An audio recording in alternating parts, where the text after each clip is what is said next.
और इस खनन की वजह से है ना मकानों में एक तो दरार आ चुकी है जी दूसरा ये पोल्यूशन इतना ज़्यादा बढ़ चुका है कि सांस लेना मुश्किल हो रहा है जी। छोटे बच्चे तो लगभग बीमार रहते हैं। क्या समस्या खनन से समस्या गाँव जी को? इतनी भयंकर है, छोटे छोटे बच्चों की आंखों में जलन भी रहती है, इतने अनाप शनाप ट्रक चलते हैं जिनकी जी, कोई जी। गिनती भी नहीं है। पे प्रदूषण इतना भारी हो रहा है कि सांस लेना मुश्किल हो रहा है और बहुत ज़्यादा लोगों को तो कैंसर की भी शिकायत हो रही है। इनको कई बार कहा है कि भाई जैसे इसकी जो बताओ कहाँ बेस पर एनओसी दी गई गवर्नमेंट ने। दिन भर में लगभग कितने डंपर या ट्रक यहाँ से चलते हैं? हजारों से गिनती नहीं है जी, हजारों के और ये जितने जो कंपनी चल रही है ना 24 घंटे खनन कर रही है। गांव में अभी खनन का चल रहा है तो इससे क्या नुकसान है, किस तरह का नुकसान होता है? यहाँ सर सबसे ज़्यादा ध्वनि प्रदूषण हो रहा है। अच्छा 24 अच्छा घंटे गाड़ियाँ चलती हैं अच्छा और अच्छा धूल मिट्टी का तो ऐसे मानो कि यहाँ सांस लेना भी दुर्लभ हो रहा है। अच्छा।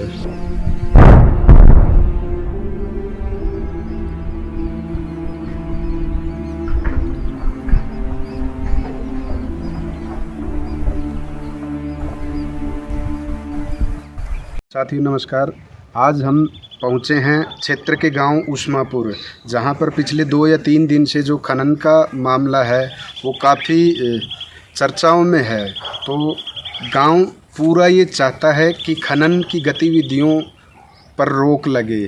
खनन से गांव में लगभग है ना बहुत ज़्यादा समस्या है, परेशान हैं ग्रामीण, और लगभग हर एक गांव का जो मकान है उसमें दरार वर्तमान समय में आई हुई है। तो हम गांव के कुछ ग्रामीण हमारे साथ हैं तो उनसे जानेंगे समस्याएं। बताइए। मेरा नाम प्रदीप है और इस खनन की वजह से है ना मकानों में एक तो दरार आ चुकी है जी दूसरा ये पोल्यूशन इतना ज़्यादा बढ़ चुका है कि सांस लेना मुश्किल हो रहा है। जी छोटे बच्चे तो लगभग बीमार रहते हैं, उनके एलर्जी वगैरह जो भी है पोल्यूशन से बीमारी वो रहती है। दूसरा जो बच्चे पढ़ते हैं गांव में, मैं ट्यूशन पढ़ाता हूँ, मेरे पास आते हैं, इसके वोल के धमाके आते हैं, इनकी आवाज़ आती है तो उससे भी डिस्टर्ब होते हैं क्योंकि पढ़ने का टाइम रात में, तो रात में इनकी आवाज़ आती है बहुत ज़्यादा। जी जी। नाम बताइए सर। मेरा नाम राम किशन।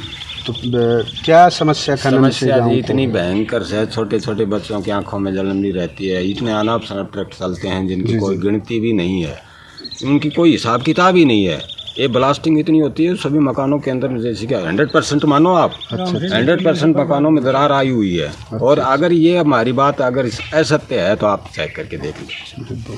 क्या समस्या है? समस्या है कि सब बच्चों की जो आंखों में जलन हो रही है और प्रदूषण सबके बहुत भारी। प्रदूषण इतना भारी हो रहा है कि सांस लेना मुश्किल हो रहा है और बहुत ज़्यादा लोगों को तो कैंसर की भी शिकायत हो रही है और एलर्जी का 8% कोई इलाज नहीं है। 8% तो मर चुके। डॉक्टर के पास जाते हैं, दवाई दे देता है, 5-10 मिनट तो रुकता है, फिर ये किस तरह की क्या धूल दाल से कोई धूल परेशानी इतनी किस है कि तरह? बेहद जी प्रदूषण बहुत भारी हो रहा है और गांव के नजदीक जी और वो साइनस वाली एक ये बीमारी वो हो रही है है हर की। 360 मीटर के ऊपर करे स्टोन क्रेशर लगा रखे है। इनको कई बार कहा है कि भाई जैसे इसकी जो बताओ कहाँ बेस पर एनओसी दी गई गवर्नमेंट ने।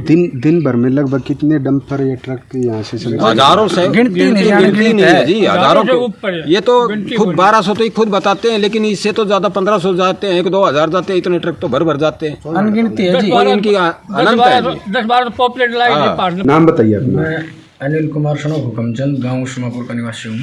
अच्छा। मेरे गांव में एक आस्था माइनिंग कंपनी चली हुई है, माइनिंग कंपनी। तो उस कंपनी ने हमारे गांव में इतना कहर बरसा रखा है जी कि पूरे दिन में तो 10 से 12 ब्लास्ट करते हैं और इतना भयंकर ब्लास्ट करते हैं जो कि पूरा गांव दहल उठता है। लगभग कितना समय हो गया ब्लास्टिंग होते हुए जी? ब्लास्टिंग होते हुए 1-1.5 साल हो गए। 1 साल 1.5 साल के लगभग हो गए, 1.5 साल से ऊपर ही हो गया, 1.5 साल से ऊपर। और अब गांव पूरा परेशान है। गांव ने पंचायतें कर ली, गांव को प्रशासन को दे दिया, सब चीज़ ज्ञापन सौंप दिया, जबकि प्रशासन ना तो उनके ऊपर कोई कार्रवाई कर रहा है जी। प्रशासन के पास मैंने 6 महीने पहले से 1 साल हो गए मैंने कंप्लेंट लगा रखे हैं, लेकिन उनके ऊपर कोई संज्ञान नहीं ले रहा। ठीक है। और उसके बाद में कल हमने पंचायत ने डिसीजन लिया, भाई माइनिंग बिल्कुल बंद होनी चाहिए, गांव बसा रहे, गांव मौत के मुंह के अंदर है।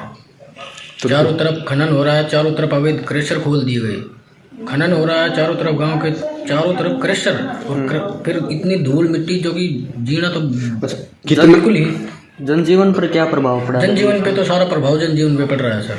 ऐसा है कि जनजीवन तो परेशान है ही है, साथ में पशु पक्षी भी परेशान हैं, जंगली जानवर भी परेशान हैं, पशुओं का गर्भपात नहीं रुक रहा है यहाँ पे, मतलब गर्भपात हो रहा है, बीच में ही बच्चे गिरा दे रहे हैं पशु। अच्छा, लगभग कितने ब्लास्ट हो रहे हैं? दिन के कम से कम भी एक मान लो, जैसे एक ब्लास्ट होता है ना, तो एक ब्लास्ट में एक साथ 3 या 4 होते हैं। तो ऐसे करके ये 4 ब्लास्ट किए, तो 4 × 3 कर लो, कितने हुए?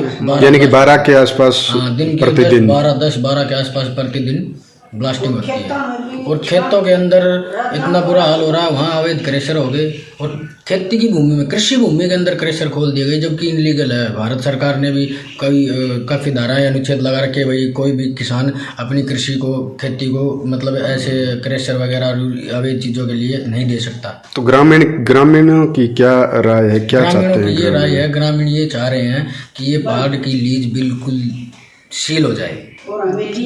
अगर डंपर की बात करें तो कितने डंपर गुजर रहे हैं? करें तो डंपर की बात ऐसा है, ओवरलोड तो इतने जा रहे हैं, क्योंकि एक बार तो मैं साइड से जा रहा था तो ऊपर से पत्थर भी गिर गया, मैं उस पर बाल बचा हूँ।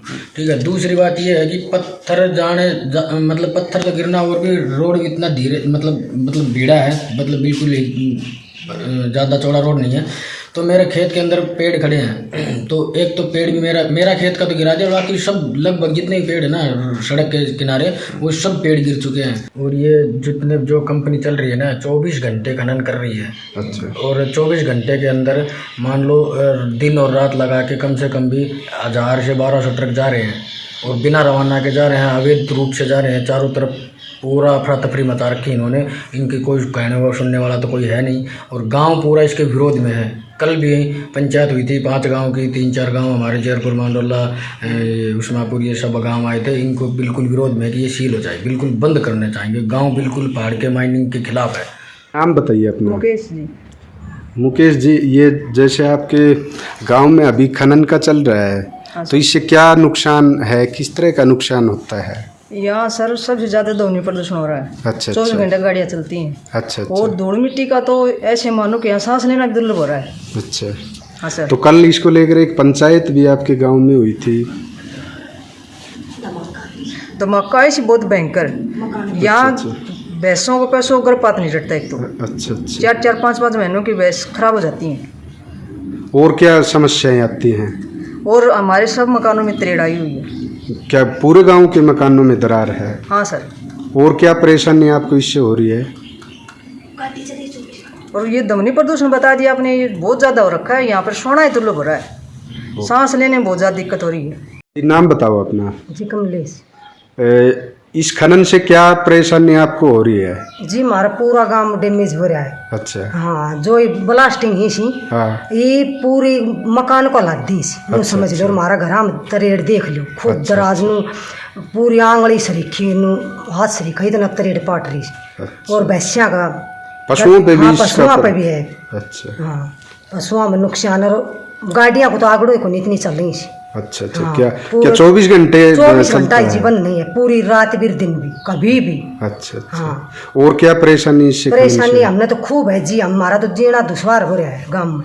अच्छा। इतनी धूल मट्टी आग, बस पूछो मन्ना। ओके। हाँ। साथियों, ये थे गांव उस्मापुर के ग्रामीण जिन्होंने अपनी समस्याएं बताई हैं।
अगर आप ये वीडियो YouTube पर देख रहे हैं तो हमारे चैनल को सब्सक्राइब कर बेल आइकन दबाएं और Facebook पर देख रहे हैं तो हमारे पेज को लाइक करें।